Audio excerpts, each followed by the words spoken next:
കർത്താവിൻ്റെ അനുഗ്രഹത്തിനായിട്ട് നമ്മൾ നമ്മളെ തന്നെ സമർപ്പിക്കുകയാണിപ്പോൾ. വിശുദ്ധ യോഹന്നാന്റെ സുവിശേഷത്തിൽ ബെത്സയിദാക്കുളക്കരയിൽ ഒരാൾ 38 വർഷമായിട്ട് സൗഖ്യം കാത്തുകിടക്കുന്നതായിട്ട് നമ്മൾ വായിക്കുന്നുണ്ട്. 38 വർഷങ്ങളായിട്ട് സൗഖ്യമില്ലാതെ ആ മനുഷ്യൻ സങ്കടപ്പെടുന്നു.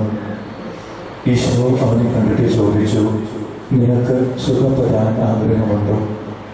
അവൻ പറഞ്ഞു, വെള്ളമിളകുമ്പോൾ എന്നെ കുളത്തിലേക്ക് ഇറക്കാനായിട്ട് ആരുമില്ല കർത്താവേ, ഇന്നോളം എനിക്ക് ആരുമില്ല എന്നുള്ള ആ മനുഷ്യന്റെ സങ്കടം ഈശോ കണ്ടു. ഇന്നോളം ആരും കാണാത്ത മനസ്സിന്റെ വേദനയും സങ്കടവും കർത്താവ് കണ്ടു. പ്രിയപ്പെട്ടവരെ, ഇന്നോളം ആരോടും പറയാൻ കഴിയാത്ത എൻ്റെ മനസ്സിൻ്റെ വേദനയും എൻ്റെ രോഗങ്ങളും എൻ്റെ കഷ്ടപ്പാടുകളും കർത്താവ് കാണുന്നുണ്ട്. ഈശോ കുർബാനയിലെ ഈശോ കാണുന്നുണ്ട്. തലവാദ രോഗിയോട് ചോദിച്ചാൽ ഈശോ ഇന്ന് എന്നോട് ചോദിക്കുന്നു, നിനക്ക് സുഖപ്പെടാൻ ആഗ്രഹമുണ്ടോ? കർത്താവേ, എനിക്ക് ആഗ്രഹമുണ്ട് എന്ന താല്പര്യത്തോടെ നമുക്ക് ഈ ആരാധനയിലേക്ക് കടന്നു വരാം. കർത്താവ് നമ്മുടെ വേദനയും സങ്കീർണം കണ്ണീരും എല്ലാം കാണുന്നുണ്ട്.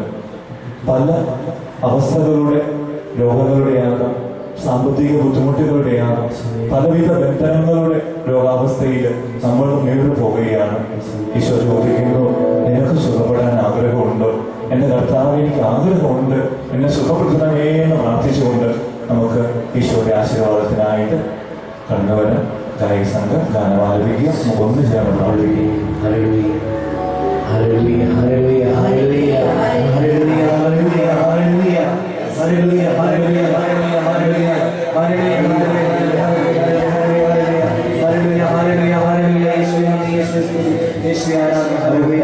ക്രമീകരിച്ച് വിശുദ്ധ കുർബാന നമ്മുടെ ഇടയിലൂടെ കടന്നു വരുന്ന ഈ നിമിഷം ഈശോയെ കാണുവാൻ, ഈശോയുടെ സ്പർശനമേൽക്കുവാൻ, അവിടുത്തെ അനുഗ്രഹം സ്വന്തമാക്കുവാൻ ഇരു വശങ്ങളിലും നമുക്ക് അണിചേരാം. വിശുദ്ധ കുർബാനയെ ഈശോ നമ്മൾ ഓരോരുത്തരെയും സ്പർശിച്ച് കടന്നു വരുന്നു. കസേരകൾ വേണ്ട വിധത്തിൽ ക്രമീകരിക്കുക. നമുക്ക് ഇരു വശങ്ങളിൽ നടുക്കൂടെ മാത്രമാണ് കടന്നു വരിക.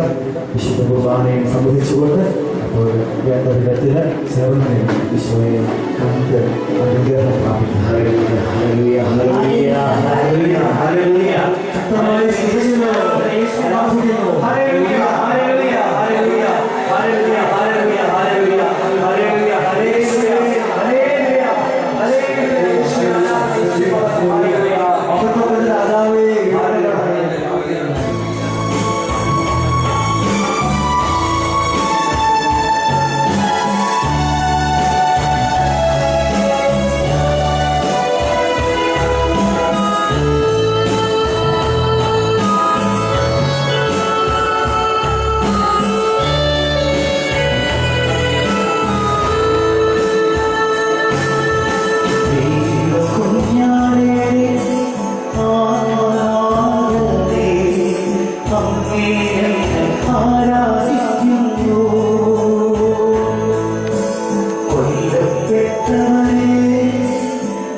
പരിശുദ്ധാത്മാവായ ദൈവത്തിന്റെ സാന്നിധ്യവും സഹവാസവും നാം എല്ലാവരോടും കൂടി ഉണ്ടാകട്ടെ.